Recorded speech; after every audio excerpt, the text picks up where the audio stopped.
we often think about an artist's influence, right? And usually it's tied to like one place, Broadway, maybe Hollywood, a studio. But what happens when someone just refuses to be pinned down like that, when their impact kind of explodes way beyond where they started? Today, we're doing a deep dive into the really extraordinary journey of Kelley Mack.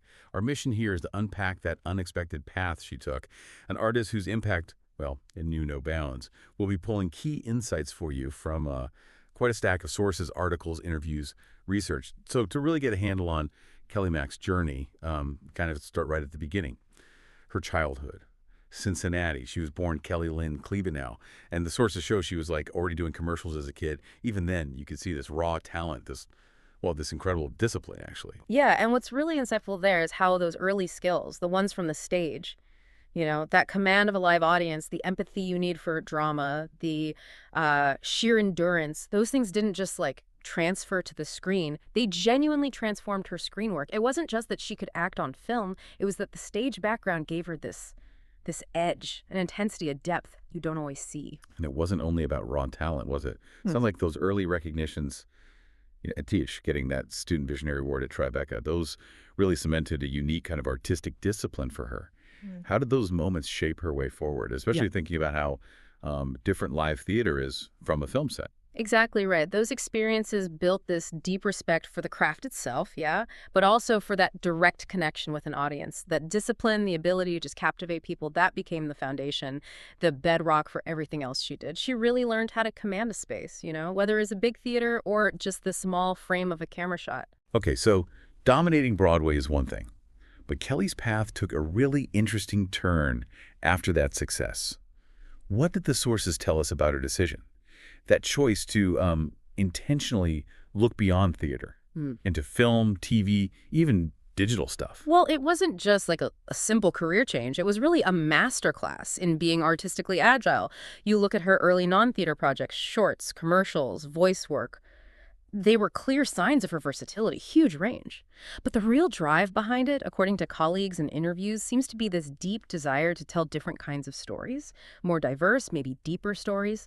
She wasn't okay just acting. She was producing, scripting sometimes, always looking for collaborations, new formats.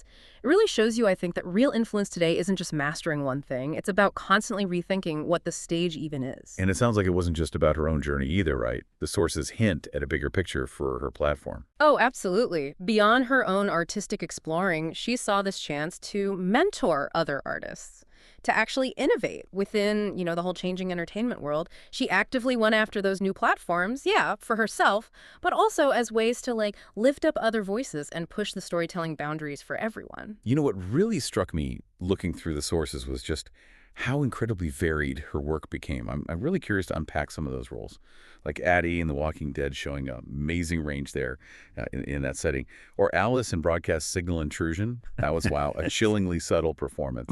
And Penelope Jacobs in Chicago Med, of course, plus those really moving roles in indie films, Delicate Arch and the upcoming Universal. Universal is definitely one to talk about. It's her final lead role, and it just perfectly captures her artistic bravery, I think. It's described as very play-like, very philosophical, which makes total sense given her theater roots, right? It needed her specific talent for carrying these really complex, idea-heavy stories. And the fact she was also an executive producer on it, that just highlights her commitment, not just acting, but shaping the whole vision, taking big creative risks, right to the very end. Yeah, it's so clear she wasn't just this powerhouse in front of the camera. She was doing important work behind it, too, and in really cutting-edge new media. I mean, producing award-winning shorts like A Knock at the Door, and her voice work, bringing Gwen Stacy to life like that, and Spider-Man Into the Spider-Verse, just fantastic. Exactly. And this is where she really pushed past, the traditional lines. She wasn't just participating in arts tech, she was actively helping shape it, producing digital shorts, championing things like VR experiences, slices of life VR. Think about that, trying to convey real emotion when your audience can literally look anywhere in a virtual space. She was tackling those kinds of challenges, not just adapting, but actually innovating in media that a lot of artists hadn't even touched yet. This commitment to new frontiers, it really cements her legacy. A mentor, an advocate, someone who invested time in new talent and pushed for more authentic, diverse stories everywhere. Kelley's work really did seem to go beyond just entertainment, didn't it? Industry folks, fans, they all talk about her infectious enthusiasm, her dedication. It wasn't just about inspiring colleagues. It sounds like she genuinely lifted up whole communities. That's spot on. You look at the tributes after she passed. They highlight her kindness, sure, but also her leadership, this amazing boldness.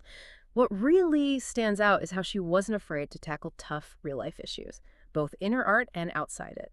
Things like representation in media, sure, but also serious health advocacy. She became this powerful role model, didn't she? Showing how you can embrace change, start difficult conversations that echo way beyond, Hollywood or Broadway. Real social impact. And that health advocacy part, that's particularly profound.